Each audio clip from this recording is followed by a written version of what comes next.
to Gigi's Kitchen, and if you are new here then hello and welcome.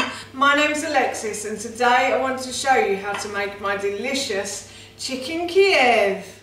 As I just mentioned, today I'm going to be making my delicious chicken Kiev. Now this recipe is really easy to do, and I know that you can buy chicken Kiev in the supermarket quite easily, but as I'm gluten intolerant, I can't have those chicken Kievs anymore. So I've found a brilliant alternative to breadcrumb, which I'll show you in a moment. And I'm also making these a cheesy chicken Kiev as well, because I love a bit of cream cheese. And again, I can't have dairy, but again, I found a brilliant alternative.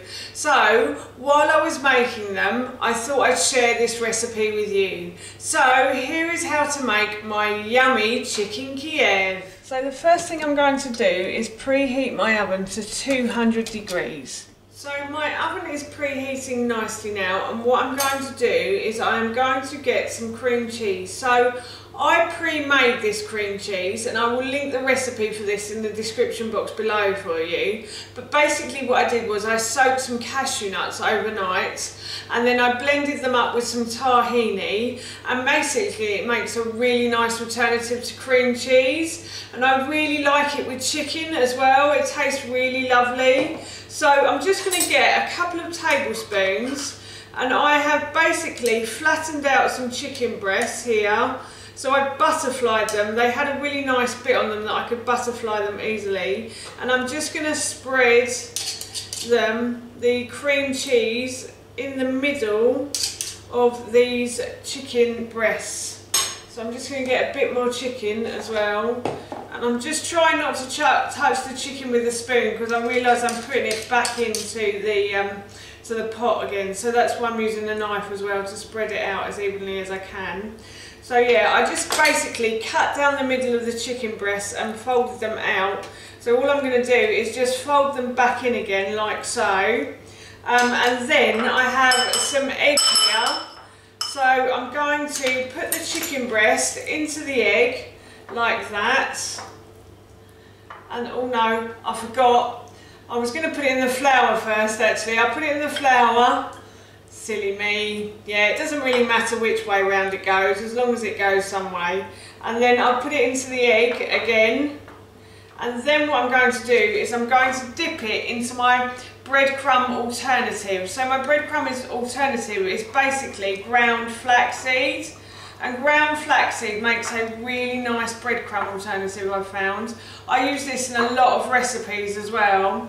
So I'll use this if I want to make burgers, and I use it in pancakes as well. And it's really quite healthy for you too. So I'm going to do the second one just to show you. So I'll put it in the flour first this time.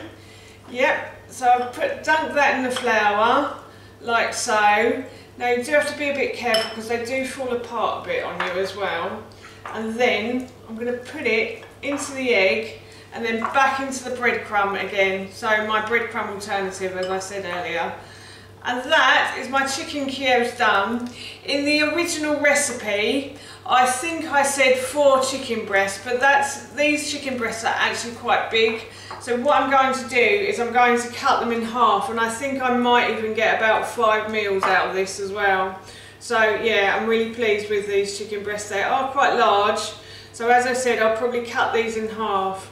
So if you have smaller chicken breasts, then don't worry about it, they'll be fine as well. You don't have to have really big ones. And now I'm going to go and get my baking tray out of the oven, so I'll just go and wash my hands.